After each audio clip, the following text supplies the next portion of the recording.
The mid and post-credit scenes in Sinners aren't just extra moments. They quietly reveal what this film has been about the entire time. Because nothing in a Ryan Coogler film is accidental.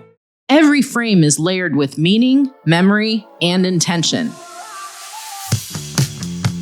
Welcome to Cinematic Language. Today we're breaking down the final moments of Sinners. The mid-credit scene, it's not just a time jump. The post-credit scene, it's not just an emotional beat. They're packed with clues, callbacks, and symbolism many people never even notice. So I invite you to take a closer look. As the credits roll, we jump 60 years into the future to October 16th, 1992. Sure, it's 60 years after that night of blood and betrayal, but that's not the only reason this date matters. It's the same day the original Candyman hit theaters, a cornerstone of black horror that, just like Sinners, confronts racial trauma through a supernatural lens.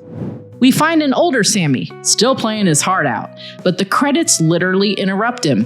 Just like two unwelcome visitors we'll see shortly. Sammie's wearing a deep blue suit, a clear echo of Smoke's signature look throughout the film.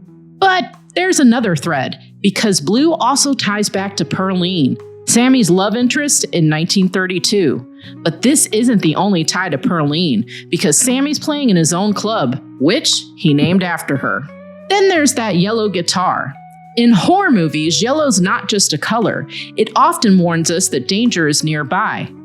Duality runs deep in Sinners, and this mid-credit scene is packed with visual nods to that theme.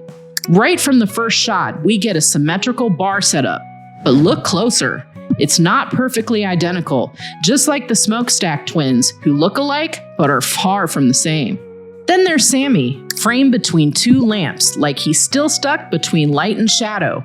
When the bouncer shows up, he enters through a set of double doors, mirror images of each other. Each side is a perfectly reversed reflection, meeting at the center in twin half-moon shapes. It's not just a stylish entrance, it's a symbol of duality, twisted reflections, bonds that no longer align, and opposing truths that are forced to coexist. You ain't safe here.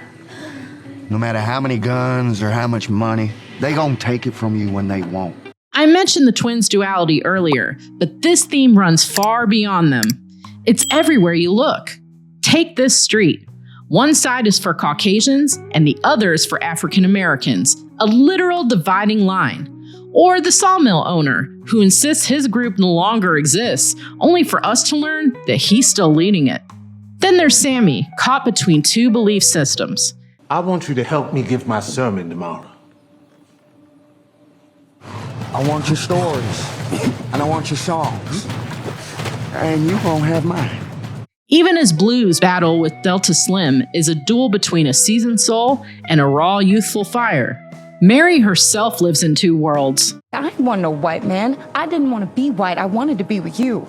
And that couple at the beginning, they trust Remick over the Choctaw tribe, not because of facts, but because of what they've been taught to believe. The list goes on, my friends, but let's get back to this scene. These two posters show us that Sammie's clearly made it. Just look at the size of his name compared to the others on the right.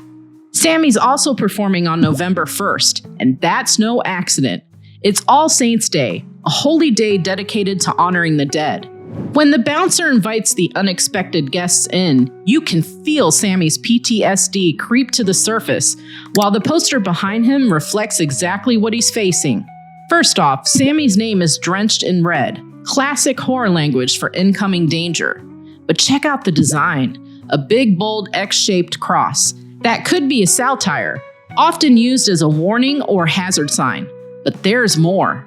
In Hoodoo, the African-American spiritual tradition Annie uses to protect Smoke, that X isn't a warning, it's a crossroads symbol, signaling a place where spirits meet, where transformation happens, and sometimes it's even a source of protection. So here's the twist. In this world, danger and salvation aren't opposites, they're tangled together, and Sammie is standing dead center in that crossfire. As Mary and Stack enter, they don't just walk into the room, they consume it. Bathed in red light, they look almost demonic. Stack's sweater ripples like rivers of blood spilling straight to the floor. Mary's candy? A sucker, sure, but it's no sweet treat. It's a twisted nod to innocence, warped and weaponized. And those sunglasses, they're not just to cover up vampiric eyes. They're a reminder that these two don't just flirt with the dark, they live in it. I love how Sammie is shocked but isn't at the same time. Imagine that, dual reactions. Luckily, this bartender is no sucker. I can't help but notice his earring. It's shaped like a dagger, but let's be real. In a showdown with Mary, he wouldn't be the one doing the heartbreaking. How? I guess I was one person he just couldn't kill. That's the funny thing about Smoke. He's a walking contradiction.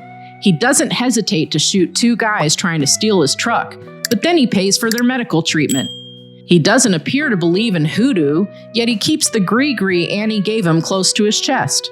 When he threatens Sammie with deadly consequences for not quitting the blues, it's all bark.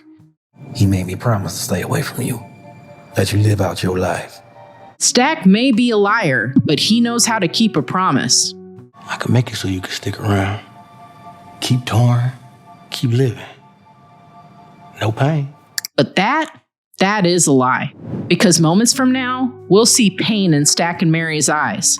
Plus, Sammie's already immortal, not through blood or ritual, but through something deeper, his music. Yeah, I miss the real. How about it, Sammie? You still got the real in you? Stack isn't just talking about music. He's mourning what used to be. Beneath the nostalgia is something deeper. He misses Sammie. Not just his intoxicating blues, but the connection they once shared. Recordings from back then sound like a pile of dog shit.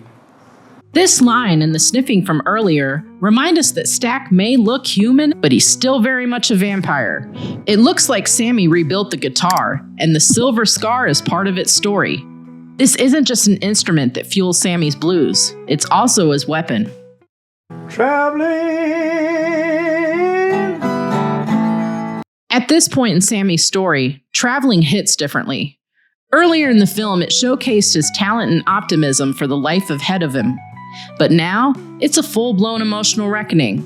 The lyrics echo his need to outrun the grief and guilt that won't let him rest. It's his soul set to music. It's not just Sammie who feels this burden. Mary and Stack feel it too. We may not know exactly what's running through Mary's mind here, but it's clear she's aching for something lost, something missing from her undead life. For Stack, traveling hits like a bitter truth. The bond he once had with Sammie is gone, and nothing can bring that or his brother back. Earlier in the film, Stack tells Sammie, "Got $2 out here waiting on a dime." In other words, he saw himself and Smoke as full value, while Sammie barely registered. But now, he hands over 2 crisp $100 bills, the highest denomination out there. Stack doesn't see Sammie as lesser anymore, not even close. And the dollar sign in his ring is also a reminder that Stack is still a robber, who apparently is the king of his domain. What once felt like trepidation is now replaced with love. Take care, little Sammie. And 2 confessions that are the mic drop for the duality theme. Maybe once a week, I wake up paralyzed, reliving that night. Before the sun went down, I think that was the best day of my life. Was it like that for you? No doubt about it. Last time I seen my brother, I know you. Last time I seen the sun. Early in this morning. Just for a few hours, it was free. Maybe this final shot captures a quiet piece. Sammie, finally making his own kind of truce with that life-changing night, choosing not to dwell in the darkness, but to remember the joy that happened in the light. But just when you think the story's over, it isn't. We're back in the church where Sammie's father preaches, but this time, the light tells the story. Half of Sammie is cast in shadow, and the other half is bathed in light. A perfect visual for a man split between worlds. His song of choice? This little light of mine. It's the same hymn the choir sang at the beginning of the film, right after the worst night of Sammie's life. But unlike the choir who embraces the path of Christianity, Sammie takes a different route. He carries his light through the blues, a faith of his own making, forged in sorrow, survival, and song. And there it is, the moment that sparked countless theories. Some believe Sammie made a pact with darkness long before Remick even entered the picture. Others see this as an emotional exhale, a quiet acceptance of the path he yearns to choose, embracing the blues with all its pain and power. And then there are those who say it's about duality, that Sammie is caught between two worlds, wrestling with the spiritual tug-of-war inside of him. If you look closely at the layout of the church, Sammie is sitting off to the side. So when he looks up and to the left, he's looking directly at this cross. Personally, I think Sammie is asking a question. He's seeking permission to exist in two worlds as a man of faith and a man of the blues, to live in that tension, to carry both light and shadow and let them sing together. What do you think Sammie is really choosing here? Drop your theories in the comments. I'm Grace, and until next time, keep your light.